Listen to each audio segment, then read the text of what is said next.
Actualmente, junto a Humberto Campodónico, están promoviendo, en compañía del Sindicato de Trabajadores de Petroperú, la no privatización de Petroperú. Un fuerte aplauso para el congresista Manuel Damba.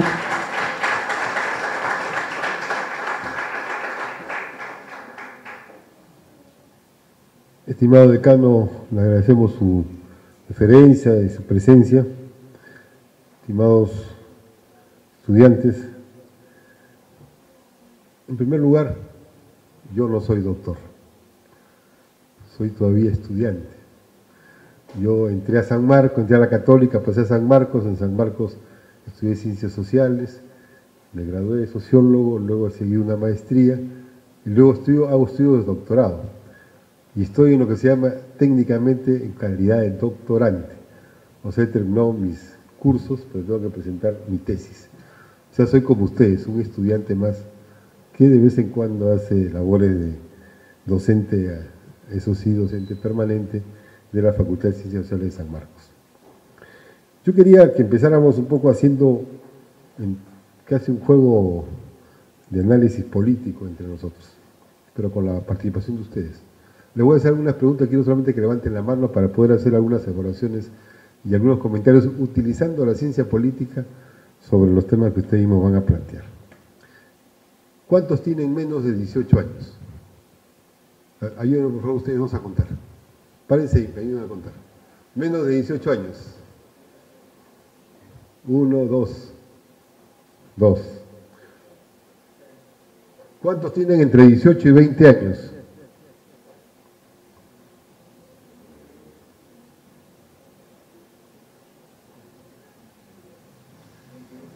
22. ¿Cuántos tienen entre 22 y 24 años?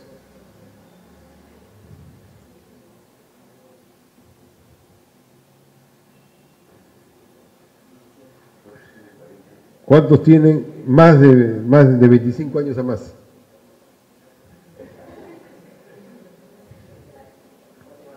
Bien. 4. ¿Cuántos son de Chiclayo?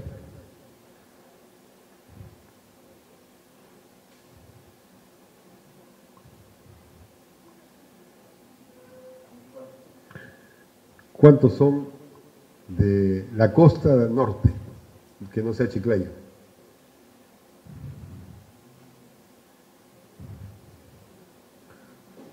¿Cuántos son de la sierra o de la Amazonía del norte?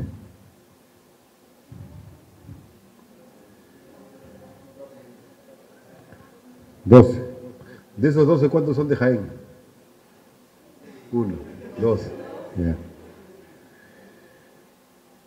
Para ir acercándonos, porque se habla mucho de lo que es el bono joven. Yo quiero así hacerles algunas preguntas y ir comentando algunos temas. Quería empezar saludándolos por el bono joven, pero a veces el bono joven se piensa que es una especie de un pago que le han dado a los jóvenes. La verdad, es una responsabilidad inmensa para los jóvenes, que la tienen ustedes, y creo que la mayoría claramente están ubicados en el estrato juvenil. Después de los 25 ya pueden discutir si son un poquito viejos o no, pero menos de 25 están en la etapa juvenil. ¿Cuál es la importancia de lo que se llama el bono joven? Que tenemos una pirámide de edad especial en el Perú. En este momento, una buena parte de la población, una parte muy significativa de la población, está en edad de trabajar. Esto está de 18 años hasta los 45, 50 años. Es la mayor cantidad de gente que tenemos en el país. Quiere decir que está en un momento de aprender tecnologías, conocimientos, habilidades que entran al proceso de trabajo. Y esta circunstancia hace que en los próximos años va a cambiar esa pirámide poblacional. ¿Por qué? Porque ahora se vive más. Entonces ustedes van a vivir más que mi generación. O sea, ustedes llegarán a 80 años, un poquito más, los más entusiastas, van a vivir más. Pero como ustedes no ahorran, o ahorran en las AFP, que es como no ahorrar, ustedes cuando lleguen a esa edad van a tener la crisis que va a tener el sistema peruano, de que va a tener una mayor cantidad de gente mayor, pero sin pensiones, sin la edad de la vejez asegurada antes o en ese momento por la sociedad. Pero hay una cosa tan grave o más grave que eso, y es que la mayoría de jóvenes ahora están en un sistema educativo que es un truco, que es una trafa, No digo esta facultad, no digo este decanato. El sistema educativo en el Perú lo que hace es, produce personas que no incorporan conocimientos, que no incorporan habilidades. Cuando se hace es por circunstancias excepcionales, pero en general lo que se llama la educación como lucro es que uno va a San Marcos, no entra al examen de ingreso, sale en la puerta compungido y se le arregla la vida, porque se encuentra con un papel que le dice, si no has entrado a San Marcos, no te preocupes, a esta universidad entras sin dar examen de ingreso, solo tienes que pagar. Entonces, y así uno puede por teléfono también obtener títulos universitarios. Entonces, está habiendo en el país una generalización de una estafa colectiva, que es un suicidio como país. Por eso cuando dicen los jóvenes de ahora son el futuro del país, mentira. Los jóvenes de ahora son el presente del país. Si no hay una inversión adecuada en educación en los jóvenes, lo que vamos a tener es más viejos y un país más debilitado todavía institucional y colectivamente. Por eso la importancia de la juventud en este momento. Y parte del tema de la juventud es la migración. Hay migraciones, hay cambios, pero ya se produjo la gran migración en el Perú, aunque el Perú fue básicamente rural hasta los años 30 o 40, principalmente, ahora el 70% de la población está en ciudades, vive en ciudades. Y el 30% que está en el campo va más o menos constantemente a las ciudades. Entonces, primera cosa, muy bien que haya tantos jóvenes estudiando ciencia política, preocupados por la política. Entonces viene una segunda pregunta. ¿Qué es la política? Le voy a hacer dos preguntas. Solamente levante la mano. Una alternativa es la política es una norma jurídica. Y la otra es la política es una voluntad de soberanía. A ver, ¿quiénes piensan que política es una norma jurídica? La ciencia política es la ciencia de una norma jurídica. La relación a la cual se alude, el objeto de estudios, dice Bourdieu, un sociólogo, el objeto de estudio construido es una norma jurídica. ¿Y quiénes piensan que la política no? Es una voluntad de soberanía. Son dos cosas diferentes. Les dejo la pregunta, no la digo porque les dejo la pregunta. ¿Quiénes piensan que la política es un ruido? ¿Han ustedes escuchado a los que hablan en la televisión, en el gobierno? La política es un ruido, genera problemas para que se camine bien la economía. El ruido político impide que se invierta, el ruido político impide el desarrollo, el ruido político impide las tecnologías. ¿La política es un ruido o la política es una institución? ¿Qué es la política? Es el objeto de la ciencia que ustedes están estudiando. Quieren estudiar, van a estudiar y van a ser luego politólogos. Un tema más de la política, en vinculación a la crisis de la sociedad. Cuando hay una crisis política social, ¿se puede decir que es una crisis de anomia o es una crisis de desigualdad? En el Perú hay una crisis que es de anomia, claro, no es la anemia, que es un poco distinta. La anemia es cuando le faltan glóbulos rojos. La anomia es cuando no hay reglas que correspondan a las estructuras en las cuales se habita, se vive. La falta, la ausencia de reglas o las reglas en contradicción con la estructura. Esa es la anomia. Es un concepto que viene de las ciencias sociales. Es la anomia. La desigualdad puede ser entendida en términos jurídicos, no son iguales jurídicamente, o puede ser entendida en términos sociales. Hay condiciones diferentes de cada uno de los sujetos que forman parte de ese componente de desigualdad. Hay desigualdad en asimilar ingresos, hay desigualdad en capacidades educativas, institucionales, hay desigualdad distinta. Hay desigualdad racial, hay varias formas de ejercer el tema de la desigualdad. Entonces, todos esos aspectos tienen que ver con un problema central de la ciencia política. Aquí la ciencia política está vinculada al derecho. En San Marcos hay una disputa tremenda porque está vinculada al derecho, pero queremos que esté vinculada a las ciencias sociales. Y en el fondo, la vinculación es muy cercana. La ciencia política tiene un aspecto jurídico normativo y tiene un aspecto sociológico, tiene un aspecto de la estructura de la sociedad. En el fondo, el ejercicio de la política es el ejercicio de un poder, de una, no solamente un número de población, sino una decisión de una voluntad colectiva construida en determinado sentido o determinada dirección. Esa voluntad colectiva Originalmente él entendía la política como la política de la voluntad del soberano. El soberano era Dios, o el enviado de Dios, que era el rey, por eso el rey era soberano. El concepto de soberanía empieza ahí, el soberano es el rey. Y luego, como el rey estaba ungido por Dios y era el soberano, se va a decir, bueno, también como hay peleas entre los herederos del soberano, ¿cómo le hacemos que sea soberano? Por la sangre. Si tiene sangre azul, a ver, los que tienen sangre azul, levanten la mano. Entonces ahí ya hay supuestamente la idea de que hay una condición física vinculada a los soberanos, pero como los reyes estaban llenos de locos, locas, de todo, las cortes medievales y las cortes del mundo moderno eran pues muy especiales, ¿no? Para decir que la soberanía se basaba en la capacidad de los reyes. Entonces los reyes tienen que negociar, y negocian con los señores feudales, con los propietarios de las tierras. Y en esa negociación hacen el comienzo de parlamentos, en los cuales esa mesa redonda que se reunía con algunos hombres importantes de terratenientes, luego se constituyen en parlamentos efectivos. El parlamento no empieza con la democracia como tal, la democracia de la Revolución Francesa, de la Revolución Inglesa. El parlamento empieza en Inglaterra con la propia condiciones de soberanía vinculado a los reyes. Pero los reyes comparten ahí la soberanía. Pero ese era el poder de la tierra con el poder delegado por un ser superior. ¿Cuándo cambia eso? Cuando se elige en Francia 3 estamentos del Parlamento. Y un estamento del Parlamento, que estaban los nominados por la soberanía, los propietarios de tierras, los propietarios de algún poder económico, y estaban los del pueblo. Hasta que el pueblo dijo, el tercer Estado somos nosotros. No, nosotros somos todo el Estado. Guillotinamos al rey y se acabó la historia. Y así se produjo el principal cambio académico, teórico, político y sangriento de la historia. Se echó abajo el régimen de las monarquías. Y ahí, ¿quién asumió el concepto de soberanía? ¿Quién se volvió el soberano? Que es el concepto básico de la ciencia política. Es el concepto fundamental de la ciencia política.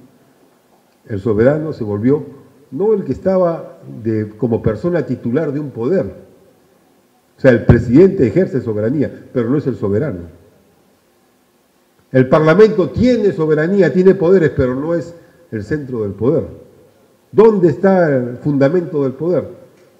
Constante, continuo, permanente, al cual se aboca o al cual se acude o que lo hace presente. Está en el pueblo, está en la población convertida en ciudadanos, con derechos de ejercer esa soberanía. Y la soberanía se ejerce de varias maneras. Se ejerce con el sistema institucional, eligiendo a los cuerpos colegiados del aparato del Estado. Se ejercen las revoluciones que se tumban abajo un régimen político y forman otro régimen político por voluntad aceptada o consensuada o impuesta en esa nación. Se ejerce por mecanismos institucionales de revocatorias, de elección. Son todos los mecanismos como se ejerce la soberanía. Pero la soberanía nunca se pierde. El pueblo siempre sigue siendo en última instancia el soberano. Que estudia tanto las ciencias políticas vinculadas al derecho como a las ciencias políticas vinculadas a las ciencias sociales, es el problema de cómo se organiza institucionalmente ese poder de soberanía. Cómo está organizado, cómo está establecido. Entonces, es verdad, somos parte de la soberanía porque somos ciudadanos.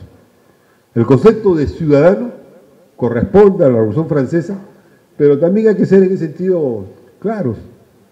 La Revolución Francesa fue la primera que acabó con el esclavismo, que echó abajo la esclavitud.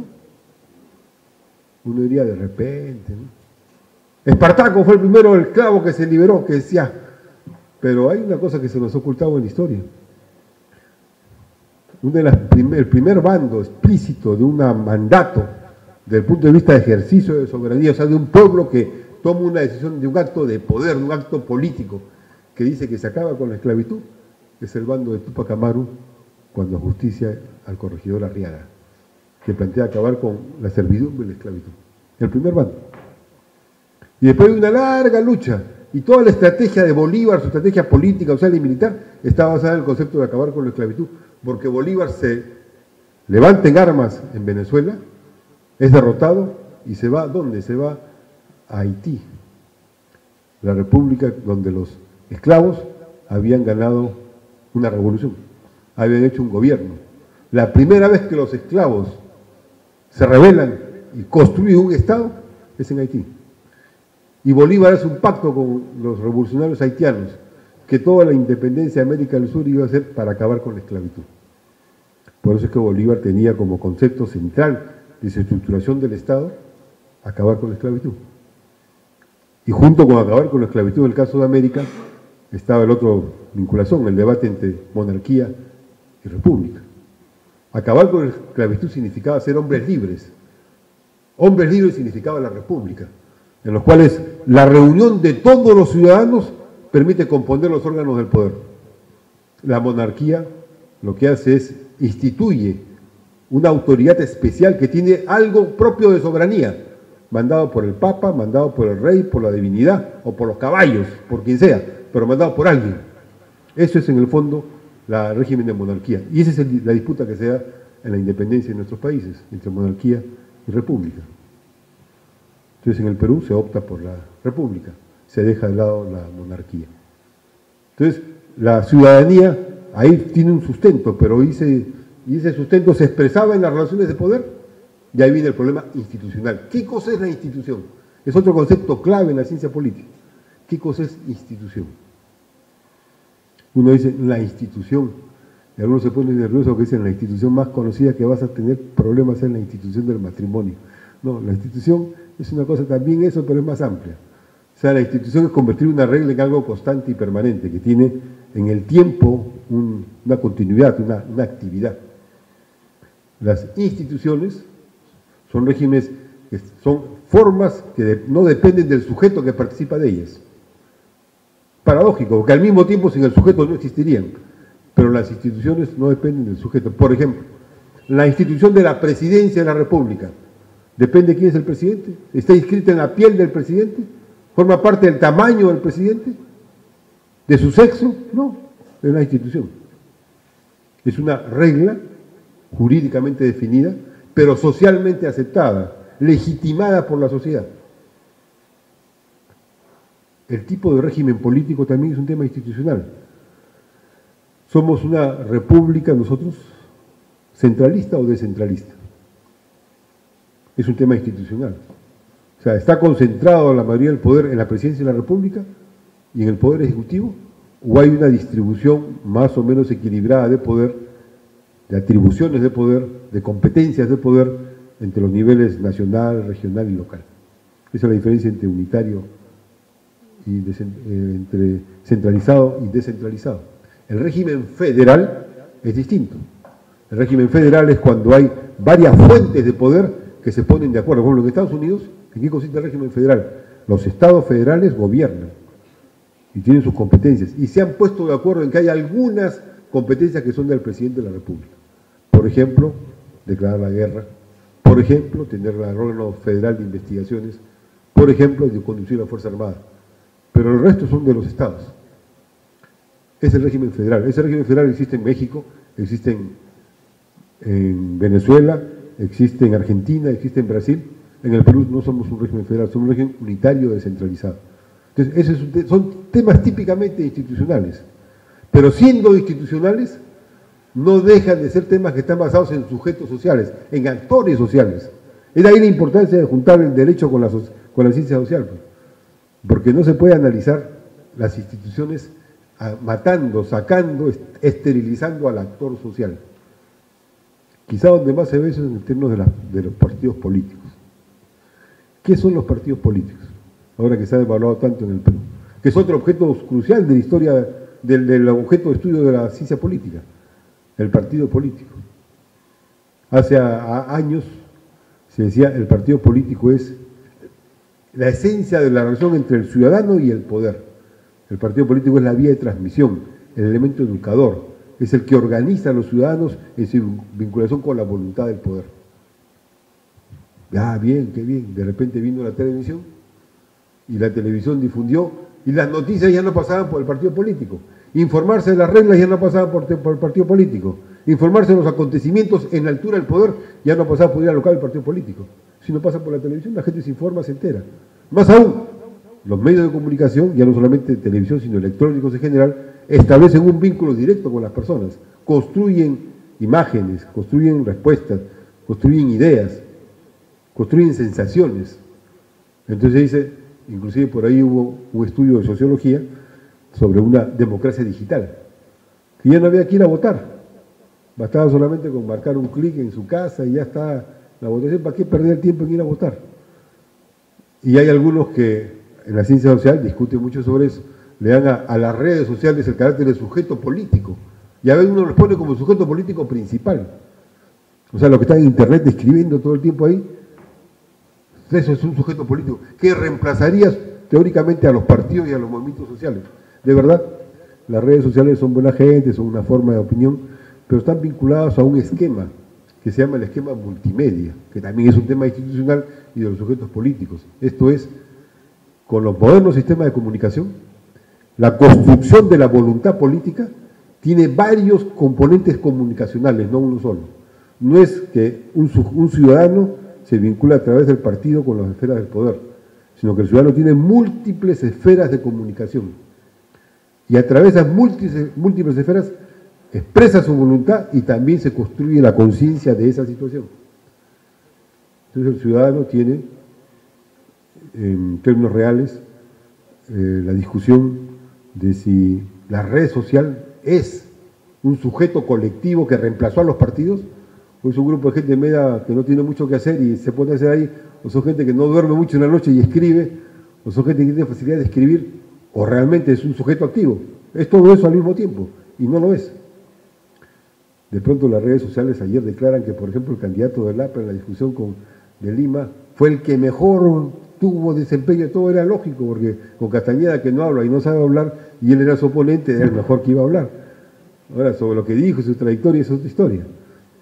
Entonces, la sensación de la red social no es la constitución del sujeto político. Es muy variado, es muy complejo. Entonces, todos esos elementos nuevos llevan a debates, algunos trascendentales, si deben o no haber reglas, para esas redes sociales, si debe haber, como en Estados Unidos, que uno a través de la red social está totalmente identificado de lo que quiere, qué hace, cómo no hace, si debe haber mecanismos de control y de censura, y si en el fondo reemplazan a alguien, porque los partidos políticos siguen existiendo, y las redes sociales no lo reemplazan. Entonces, ¿cuál es la nueva condición de los partidos políticos en esas condiciones de las sociedades digitales actuales? Sobre eso tampoco hay sino preguntas en la ciencia social. Hay mucha discusión y mucho debate sobre ese tema. Un último aspecto, que es el de la crisis de la anomia y de la anemia, cuando se habla de crisis en una sociedad. ¿En qué momento se puede hablar de una crisis? Si hablamos de que la política es la voluntad colectiva, esa voluntad de soberanía que se expresa en formas institucionales, ¿cuándo hay una crisis? Cuando las instituciones ya no corresponden, ya no responden, ya no atienden, ya no son legítimas ante la fuerza de soberanía, ante ese pueblo, ante esos ciudadanos. Ahí es la crisis del sistema político. Hablar de una crisis del sistema político, por ejemplo, porque una primera dama le voltea la espalda al presidente, es un poco una exageración de la prensa, ¿no? O porque tiene una prima que trabaja en otra entidad, también es una exageración de análisis político. O hablar de una crisis política porque digamos, un ministro mandó una carta equivocada que no debía mandarla, puede convertirse en el Perú, en cierto momento en el sistema político, cuando había mucho peso del Parlamento frente al Poder Ejecutivo, a un ministro lo convocaron a las 6 de la tarde y cuando no supo a qué precio estaban las papas en Ica, lo censuraron. ¿Por qué? Porque había un momento de crisis entre el Parlamento y el Ejecutivo, entonces se venía una crisis política. Pero eso no es la fuente de una crisis política. La fuente está cuando el pueblo ha roto la aceptación de legitimidad de quienes están gobernando. ¿Cuándo hemos tenido crisis política en eso? Por las fechas que ustedes tienen de edad, no han vivido plenamente, pero deben haber conocido o sabido la más cercana crisis de legitimidad que hemos tenido, que fue el fin del fujimorismo. O sea, esa es una evidente crisis de legitimidad. O sea, ¿por qué creen ustedes que Montesinos se filmaba dándole millones de dólares a los dueños de los canales de televisión? ¿Estaba loco? Piensen un rato, Montesinos es un hombre de inteligencia, agente de la CIA, responsable de la base de la CIA en el Perú, organizador del golpe de Estado de Fujimori, organizador del Estado que organizó Fujimori para mantener una dictadura autocrática. ¿Cómo se hacía filmar entregando plata? ¿Para chantajear? No. Yo estoy convencido que era por una cosa más amplia todavía. Él creía que tenía un poder eterno. Él se sentía ya el rey. Él tenía la soberanía en sus manos. Entonces, él lo que estaba haciendo era filmarse para pasar a la historia, para que después que murieran, supieran lo que él hacía. Por eso se filmaba. En parte también para chantajear a los que entregaban plata. Pero en ese momento, la legitimidad al comienzo del gobierno de Fujimori estuvo construida. ¿En qué se basó la legitimidad de Fujimori? Ustedes no lo han vivido. ¿Qué edad tenían ustedes en el 89, 88, 87? Lo han escuchado ustedes. Los que lo hemos vivido, había la legitimidad de que aparecía en el Perú una guerra interna. De que aparecía en el Perú que había gente que estaba en condiciones de asaltar el poder y tomar las armas. Y era gente que estaba dispuesta a masacrar a todo aquel que estaba en contra. Sendero era como Pol Pot. Pol Pot dijo que la gente no debía vivir en ciudades, sacó a la gente de ciudades y como algunos no se quieren ir, mató como 1 millón de personas. O sea, tenía un poco ese tipo de teorías. Pero uno dice, pero en el Perú había lo que llamaban un equilibrio estratégico entre Sendero y la Fuerza Armada, como para que la legitimidad del temor a una llegada al poder de un grupo tan sanguinario cohesionara a toda la sociedad. Cuando toman preso, cuando entran a una casa de Ismael Guzmán y toman sus documentos, Sendero no tenía más de 700 armas reales. No tenía ningún territorio en el país tomado militarmente. En Salvador, no Sendero, sino un grupo armado revolucionario, tenía equilibrio estratégico, ese es el concepto, con la Fuerza Armada, desde el punto de vista de un pueblo armado, un pueblo en armas. Lo tenía la FARC en Colombia. Entonces aquí en el Perú, ¿había equilibrio estratégico? No había. Lo que hubo fue un inmenso operativo psicosocial que estuvo basado en una cierta guerra colonial. Estos que han encontrado ustedes han visto el cadáver de los cabitos. Los cadáveres de los cabitos que eran jóvenes como ustedes, que los tomaban presos y los enterraban ahí nomás. Ya hace unos años un señor quiso construir ahí una especie de monumento a la paz para ocultar los cadáveres, para no se encontrar los cadáveres. Entonces, bajo la idea de que ya estaban en Lima, inclusive cuando no tenían fuerza y hablaban de equilibrio estratégico, había un terreno para que se pasearan por el centro de Lima, cantidad de gente de Sendero con sus banderas, diciendo que ya estaban por tomar el poder. No tenían ni armas para tomar una comisaría, para tomar un cuartel de verdad. Entonces uno dice, aquí algo fue construido para generar una voluntad en la ciudadanía que aceptara que Fujimori diera un golpe de Estado. Por eso Feliciano, que es el tercero de Sendero Luminoso, él en el Poder Judicial ha declarado que en el momento que estaba el Comité Central de Sendero, a fin del gobierno de García, que estaban por tomar los presos, debajo de la puerta le entra un papelito diciéndole, los van a detener, fúguense. Y se fuga. ¿Quién le mandó el papelito? Inteligencia, que estaba a punto de detenerlos. ¿Por qué no querían detenerlos? Porque llegando Fujimori tenía que crear un clima lo suficiente para hacer aparecer que había una disputa a punto de tomar el poder. Y ahí estaban las cochebombas, las bombas, todo, y entonces había que cercenarse un brazo con tal de mantener otro brazo. Esa es la construcción de una voluntad que destruye la legitimidad de una institución, o sea, de una vida democrática. Dice, ¿qué importa? Acabemos con la democracia con tal que podamos vivir todos. Otra cosa es cuando hay una legitimidad de revolución, de cambio. Con una sociedad, por ejemplo, como la nicaragüense, tiene un dictador que está 30 años él y su familia, entonces una legitimidad de una nación, de la idea de la comunidad de la nación. En el Perú fue una situación diferente. Entonces, esa crisis de legitimidad del fujimorismo, que construyó su legitimidad sobre una base endeble, cuando se prolonga su gobierno y cuando quiere hacer una tercera reelección, no es la tercera reelección la que entra en crisis de legitimidad.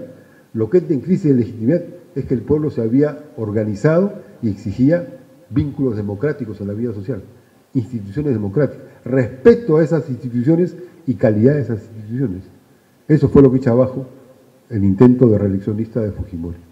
Entonces, a propósito, les he mezclado conceptos de las ciencias políticas, contándoles un poco de la historia, para ver cómo se puede hacer un análisis, y se debe hacer un análisis desde el punto de vista científico-social de estos fenómenos.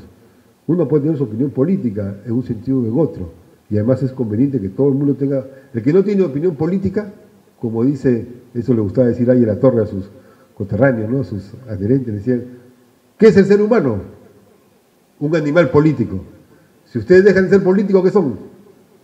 Bueno, eso decía ahí la Torre, ¿no? Pero más allá de la broma de ahí la Torre, de verdad, eso termino con el tema de los partidos políticos. Hay un debate en el país, se lo planteo para que ustedes algún día lo estudiarán.